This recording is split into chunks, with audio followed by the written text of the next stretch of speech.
নমস্কার বন্ধুরা, আপনারা কেমন আছেন? আশা করি আপনারা ভালো আছেন। আমিও ভালো আছি। আজ আমি একটা নতুন রেসিপি নিয়ে চলে এসেছি। নাম হলো চিকেন হান্ডি বা হান্ডি চিকেন।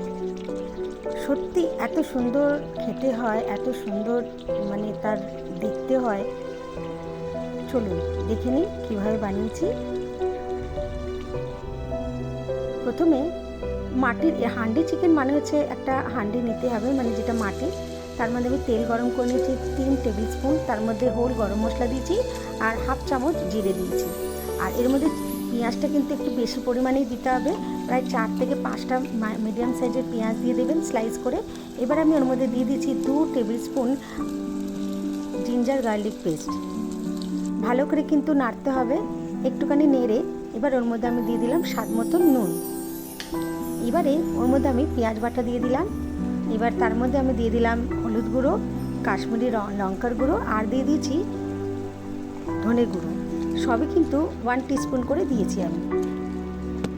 খুব ভালো করে নাড়তে হবে, কষতে হবে না, বাট একটু মিক্স করতে হবে সব কিছু একসাথে। আপনারা ওটা থালাতেও মিক্স করে এর মধ্যে দিতে পারেন। আমি দিয়ে দিলাম টমেটো বাটা। আমি এর মধ্যে দিয়েছি 3টে মিডিয়াম সাইজ টমেটো। ভালো করে নেড়ে নেবেন।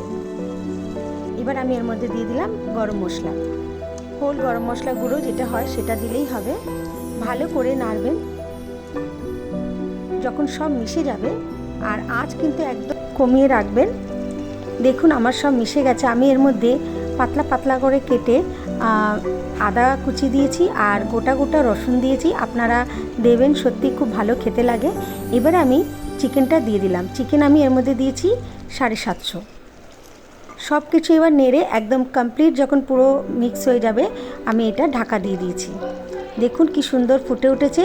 প্রায় 10 মিনিট পরে আমি একবার ঢাকনা খুলে এর মধ্যে ধনেপাতা কুচি একটু বেশি করেই দিয়ে আমি আবার ঢাকা দিয়েছি। কি দারুণ তৈরি হয়ে গেছে দেখুন। আর দমে রাখবেন মোটামুটি 20 মিনিট দমে রেখে দেবেন। ব্যাস আমার রেডি হয়ে গেছে চিকেন হান্ডি। ওপর থেকে আমি আর একবার ধনেপাতা কুচি ছড়িয়ে দিলাম আর আমার হান্ডি চিকেন রেডি হয়ে গেছে। কি দারুণ দেখতে হয়েছে, তাই না? এই কালারটা এসেছে কিন্তু কাশ্মীরি রেড চিলি পাউডার দিয়ে।